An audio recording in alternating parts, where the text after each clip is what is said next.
What nice clouds. Hello. And you, hello. Hello, love you, hi. Love. Love you, hi.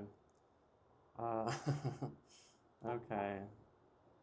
Podcast number 1. Ready, set, go. It's already started, actually. Welcome. Yes. Thank you for coming. Yes, thank you for coming. All right. We are doing a podcast vlog style, up close and personal. In your face. Our face, in your face. Exactly. Ooh, bird. Yeah. Nice. Right? Yes, thank you for coming, bird. Birds are like angels. Okay. Ooh, he came back. Majestic. I'm gonna zoom in. Wait. Yep. Nope. Alright. I lost him. He circled back for you. Yeah, he did. Majestic. Majestic. And another one, look at him. What? It's actually very helpful. I appreciate that tremendously. Ah, such goodness. God is so good all the time. Amen. Amen. All the time. All the time. Let me give the camera to you, brother. Okie dokie. Okie dokie. Okie dokie. Dokie dokie. Okie dokie. All right. I have here a notebook. So, we said the other day we were talking and we agreed that it would be a good podcast time. Shall we switch the camera again in case that's a client? It's not. Very good. Excellent. All right.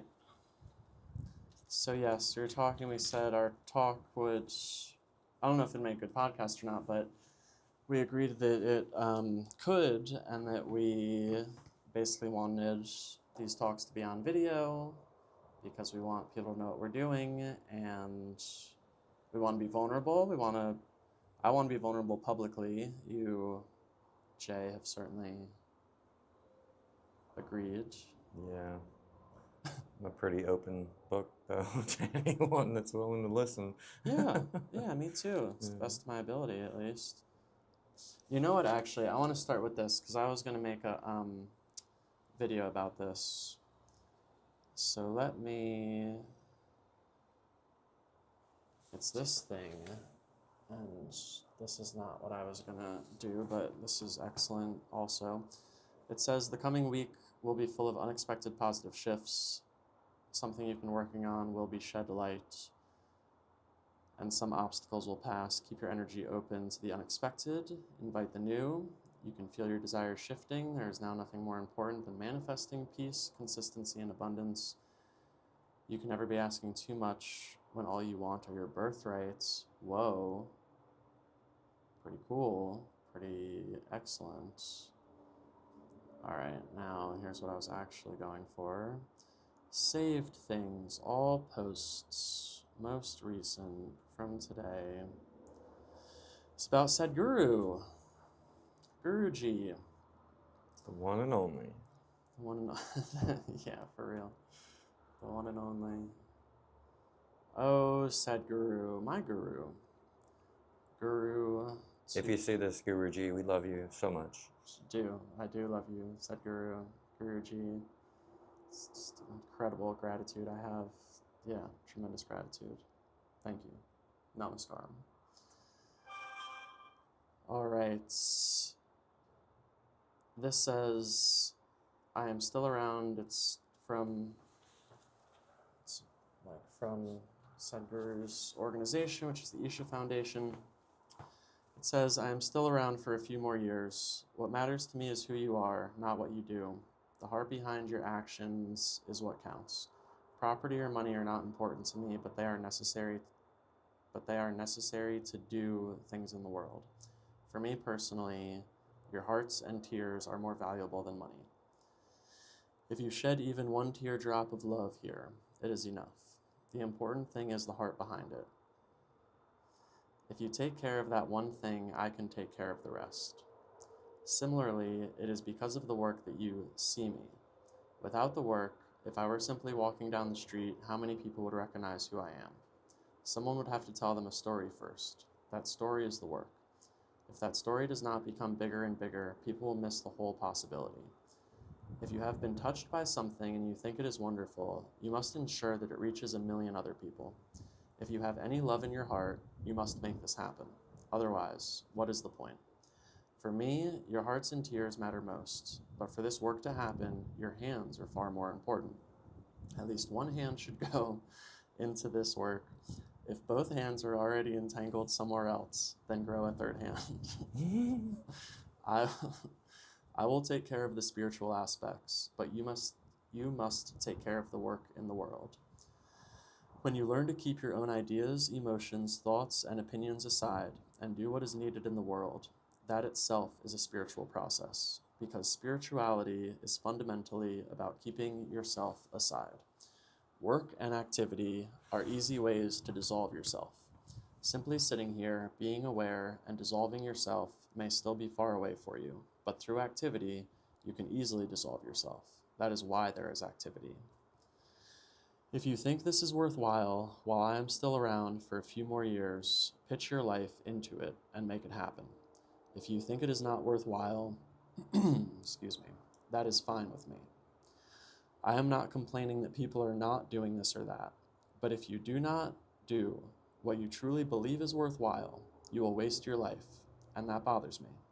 If you have any sense in your head, then whatever you truly feel is worthwhile, you should devote your life to it. Otherwise, what is the point of living here? Why? Excellent message.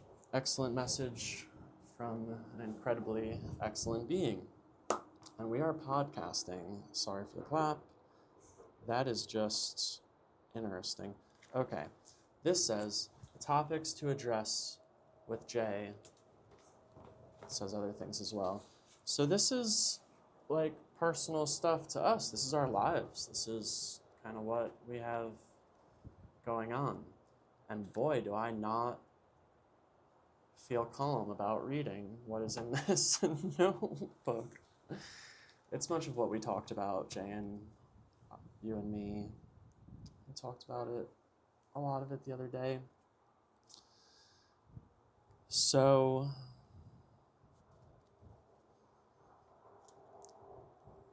I wonder if you'll find this humorous or not. One thing says, stop keeping food in his room. Good. I like my snackies, man. Just... another thing says, stop leaving food on the floor. Example is peanut butter I removed a few days ago from the floor in your room. It says in his room, actually. Mm-hmm. Does that take line? Yes. All right, well, I will take the reins if you'd like. Hello. A little closer. What else is said here? Money. In the past, I have let Jay, this guy, take money without asking or telling me. I made this decision because asking me for money made Jay uncomfortable. I will do well to have this come to an end, even if it's uncomfortable, because I'm endeavoring to get my finances in order and specifically take note of them. Here's another thing I wrote about that. For many years, I have been intuitive and flying by the seat of my pants with my finances, meaning I just keep most things in my head. I don't write a lot of things down, which is not a good way to be organized. It's a good way to be disorganized. Fortunately, I made do with that process. It is a good and important time now to start a more diligent process. This is essentially as simple as taking note of what I spend and taking note of what I make, as well as keeping records of the totals. So I will put the camera on you, Jay. This will be for you to write down what the clients spend with us each day. And then you or I, individually or both, can calculate it at the end of each week, and then calculate those weeks at the end of each month, including the days. There's always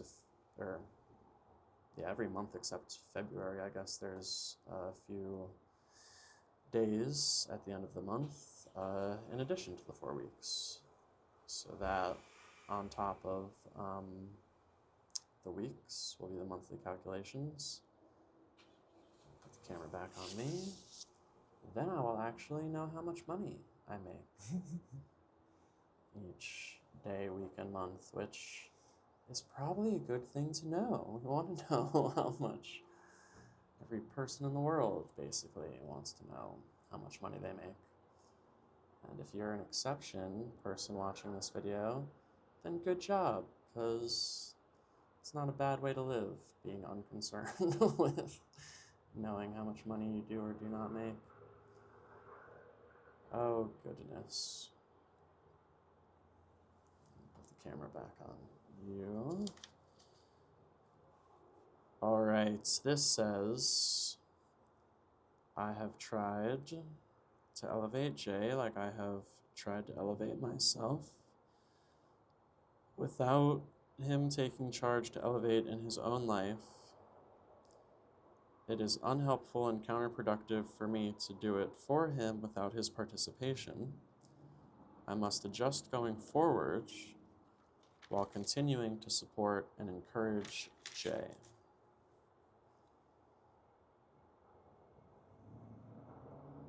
Jay, what do you think about what I just said? I think I've done a lot of uplifting and whatnot in these last few years since it's been like the mission, so to speak. You know, that's not to say that there's not more, and you know, it's kind of an ongoing process. But you know, me 10 years ago, night and day difference. You know. Yeah. We all have our own timelines. You know, we all have our own stuff and things to work through, and coming at these things from different sides and angles and experiential knowledge and trauma, even for that matter. I agree with what you've said, and I understand how it can be challenging, you know, wanting to see someone succeed and thinking, you know, wanting more for them and it not being where you would like it to be yet. You know, it certainly makes sense. yeah, well, I appreciate those words very much. I put the camera back on myself. I'm about to light a cigarette because I'm working on quitting, but at the moment we still, you and I, but I still smoke cigarettes. So we'll be smoking one here shortly anyway. Yeah, I agree with you, and that's the part I must adjust going forward while continuing to support and encourage you. So much about entitlement. Not for you only, but this topic or the topic itself. I'm referencing this here. Notebook.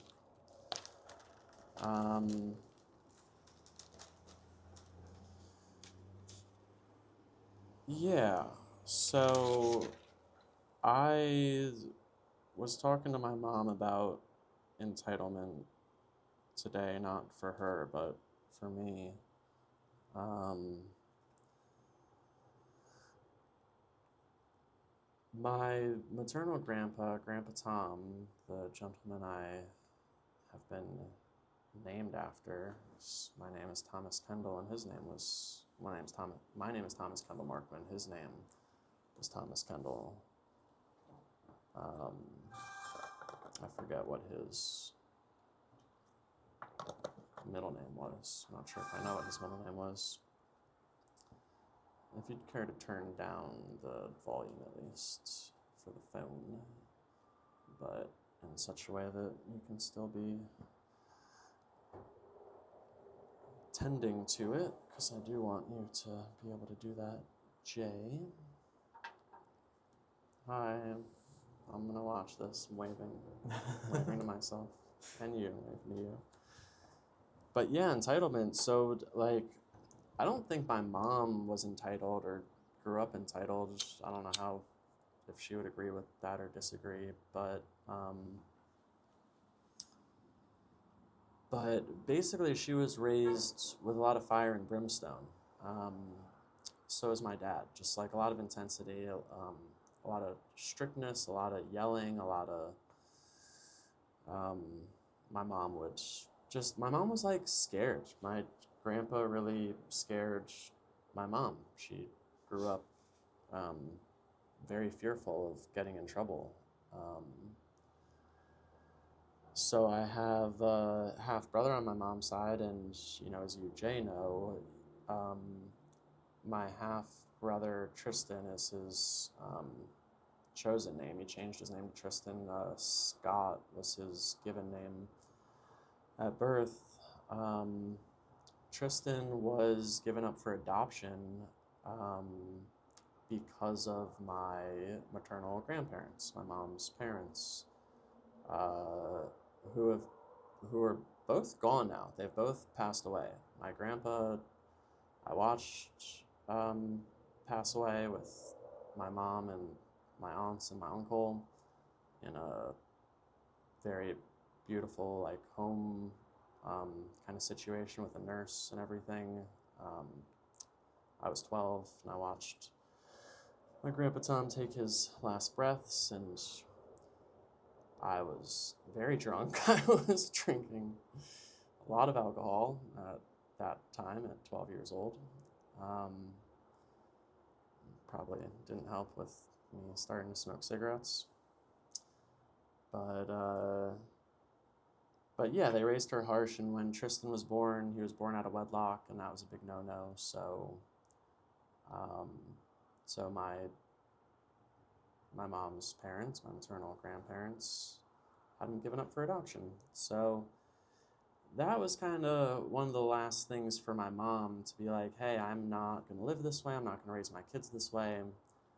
And so she kind of like refused to watch me suffer. She just like did everything she could for me. She didn't like allow me to hurt too much. Sometimes she would get upset with me and be a little mean to me herself. Every once in a while she'd be, quite mean to me herself, but pretty rarely. And then my dad didn't have any kids before my brother and me, but my dad, just my paternal grandpa, his dad was very harsh, just very strict, and to the extent that my dad left the family when he was about 19 years old. They were a Jewish family, and he renounced any affiliation with them. To the extent, furthermore, of it, his dad would like wait outside. My dad became a teacher, and his dad would wait outside my dad's school just to like catch a glimpse of him in the parking lot, see that he was okay, stuff like that, and then drive off. So my parents combined made sure to, they wanted to just avoid that with me, but they ended up raising me in such a way where I ended up with a lot of entitlement, where I just thought that things were supposed to be good all the time and I wasn't supposed to work for it. Work comes with suffering, work comes with pain. When done appropriately, when done well, it's the pain from working out your muscles in the gym, which can hurt but ultimately feels good and leads to excellent things in a good body. It's the pain from going to therapy or working with a spiritual counselor, which can hurt your emotions, can feel challenging, triggering, tough, etc., but ultimately leads to a good life, to a healthy mind, to a healthy spirit. So because I was not raised with this, I had to sort it out for myself, and that has brought us until very recently. And feel free to smoke, but I'm gonna put the camera back on you, senor. I have done this with you, sir, to the best of my knowledge. This is what I've been sorting out quite recently. I wasn't prepared to watch you suffer. I wasn't prepared to have you do the work, see you do the work and experience the pain, of growth. The pain required for that growth. I wasn't prepared for it previously, and so I avoided it without even knowing what it was that I was avoiding, which was actually good things that I was avoiding, goodness, avoiding encouraging you even further for good things. Why would I want that? Why would I want to avoid encouraging anybody for goodness, for excellence in their life? Because it's challenging to watch someone you love suffer. It's so challenging. That's why. Yeah. But, that's not worth it, right? It's not good to avoid. Well, no, but we should seek discomfort. Discomfort is where growth happens. Wise words, in my opinion. Yeah, you want to say any more? I want you to have the microphone as much as you want it. No, that's kind of the highlight that, if you want to grow, seek suffering. That saying of if you want happiness, don't seek happiness, you'll find suffering. If you want happiness, seek suffering and you'll find happiness. You remember who said that? Wasn't it Guruji? No, it was, can't remember his name. Hudson. Oh. Joe Hudson? No. Oh. It was the Buddha. Oh, that's right. That's even better. The Buddha. Yes, Senor Siddhartha Gautama, the Buddha. Forgiveness if I did not say his name right. But yeah, the Buddha said that. You want happiness, seek suffering. You want to suffer, seek happiness. Try and only be comfortable all the time. And believe me, that will lead to near consistent suffering. Yeah, so I've been unpacking these things, and let me, okay, so leadership. I will go back to, hello. More notebook referencing. Today I'm about to reference Breakfast, the one we did at Birch and Bloom in Charlottesville. Okay. It's a very nice breakfast. Recently at breakfast, you said, I have not been a leader to you, and I have not led you. Perhaps acknowledging my leadership is uncomfortable, but I'm unsure how we can avoid acknowledging it. And then I wrote down some of the ways that I have led you. I'll put the camera back on you. What is your response to what I just said? Well, that my view of you is not as my leader, but as friend, partner, we're, pursuing a lot of this stuff together. Yeah, and I told you, go back to me. I told you the other day that I don't aim, and I'm even unwilling to some extent, to be anybody's leader. Because as I am a leader, as I do endeavor for leadership, I'm not leading anybody to me. I'm not endeavoring to lead anybody to me. I'm endeavoring to lead anybody who follows me, anybody that pays attention to me, anybody that likes me, listens to me, or is helped by me. I endeavor to lead them to God. I endeavor to lead them to goodness, because God is the ultimate leader, our creator, the one who made us, the one who made the stars in the sky, made everything.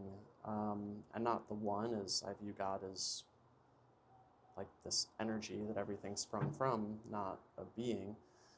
But God's angels, specifically those are beings, and all divine beings, Sadhguru being a divine being in my understanding, those are the ones I am to lead people to. So I am to lead people to Sadhguru. You want a living person?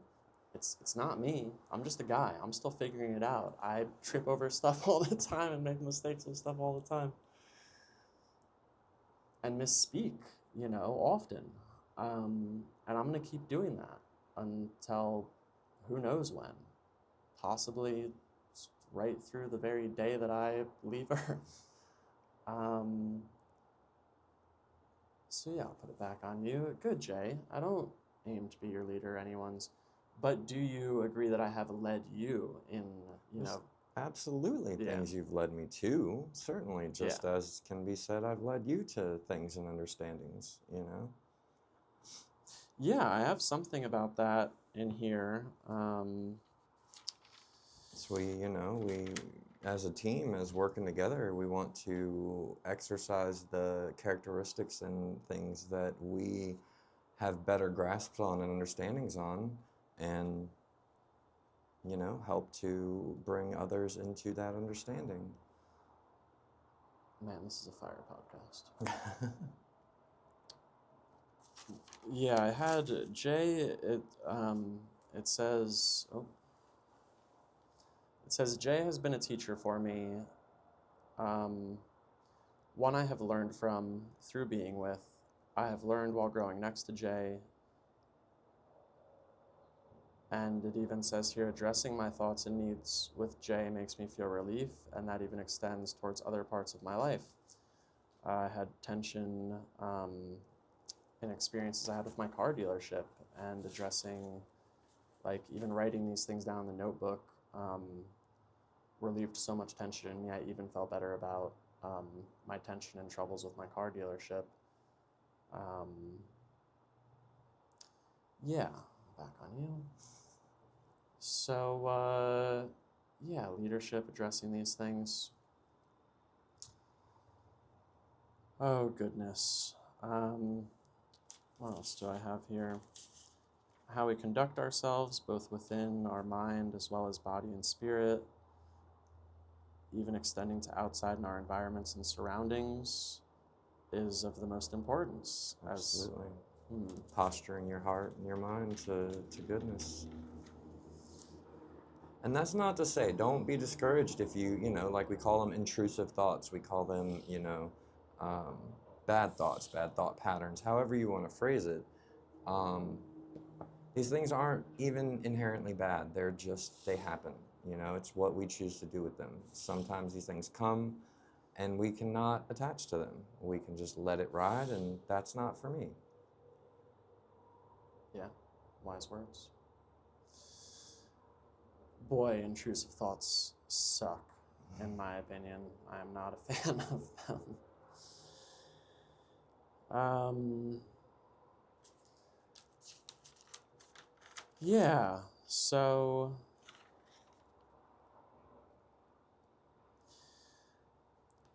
this says, I understand that being vulnerable, addressing each other, or addressing somebody you love Jay is a spiritual and figurative brother to me, as brothers from another mother, so to speak, but a brother nonetheless. And Brett, in case you see this, I often feel, as close to you as I do with Brett, the brother I was born with. And this says, I understand I understand this can be uncomfortable, and you, Jay, may choose to leave instead of, discuss at any given time.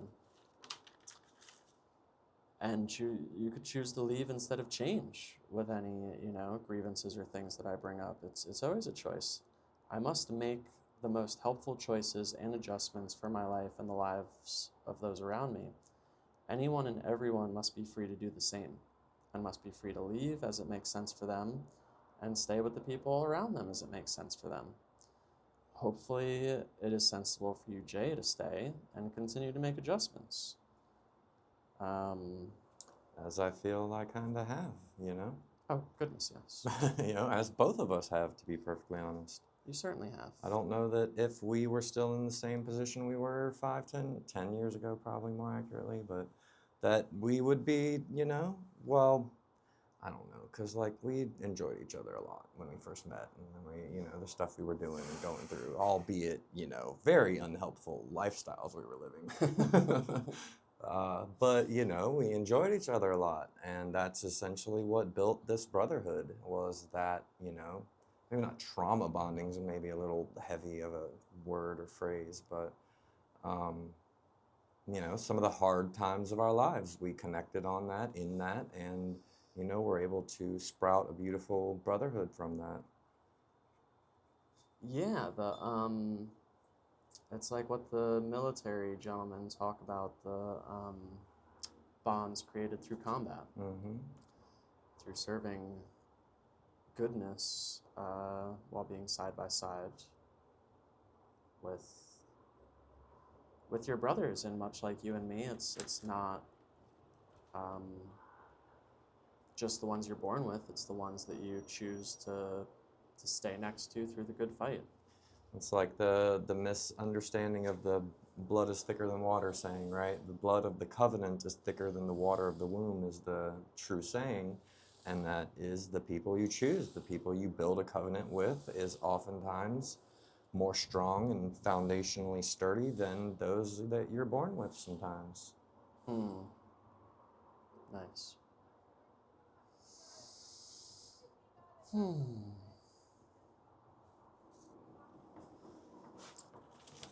That might be it for the heavier things that I've had.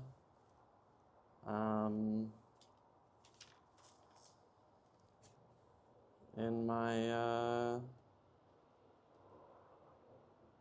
oh, I don't know if you heard this before as you were addressing other things. Money in the past, this says, in the past I have let you take money without asking or telling me. I made this decision because asking me for money made you uncomfortable. I'm reading from the thing. I must adjust this even if it's uncomfortable. I'm not even sure why. For propriety, for diligence. Sure. I don't take very much money. I just buy myself a pack of cigarettes a day usually, and don't really take much money for much else, but I'm happy to tell you anytime. It doesn't bother me in any way. Well, that's good. Oh, cigarettes. A cigarette a day, a pack of cigarettes a day costs approximately $12 and some change.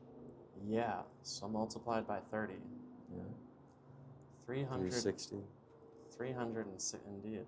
$360 a month for a pack of cigarettes a day, and I go through my own pack of cigarettes a day. So that's $720? Yeah. Yeah. $720 a month in tobaccos.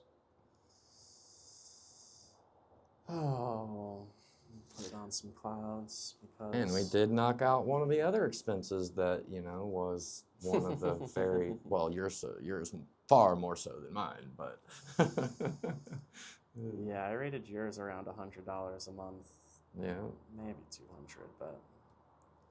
That'd be like a heavy month for me at least. It was the carts that did it. Yeah, that's true. Because they cost me like $30 a pop for the carts. Sure. Cartridges, vaporizer cartridges. But yes, my monthly expenses for the cartridge related things were $500 to $1,000 a month. And that was wholesale prices. All right, back on some beautiful clouds. Your boy had an appetite. I did have an appetite. Now I have an appetite for goodness, for clouds. for Clear God. mind, clear spirit. All right, well, what do you think? We're 30-something minutes in, is now a good time to say goodbye?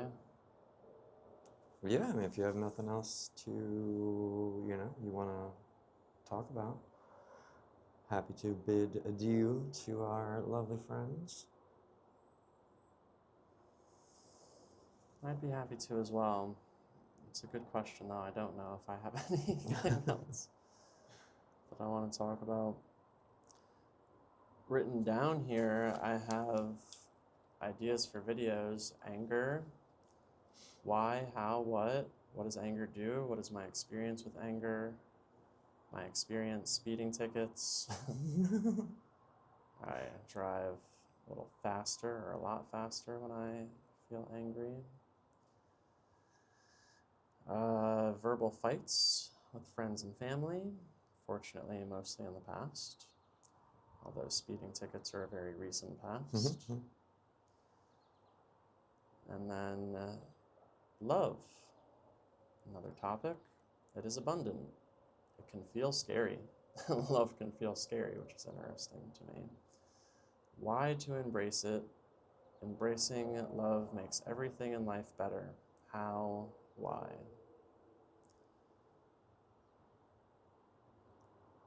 So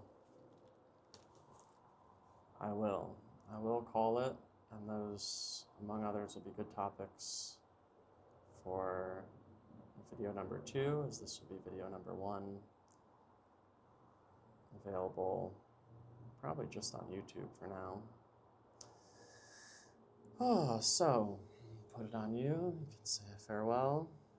Thank you guys for listening, and thank you for being here. We hope to give you guys a lot more content to help you in your lives, help you to get these understandings and implement them in your relationships and dynamics, so that you can, pursue that suffering to be happy. With that being said, I very much love you guys, and farewell. I love you as well, very much so. And farewell. We'll put it on some clouds for a good outro. Good outro with a beautiful day.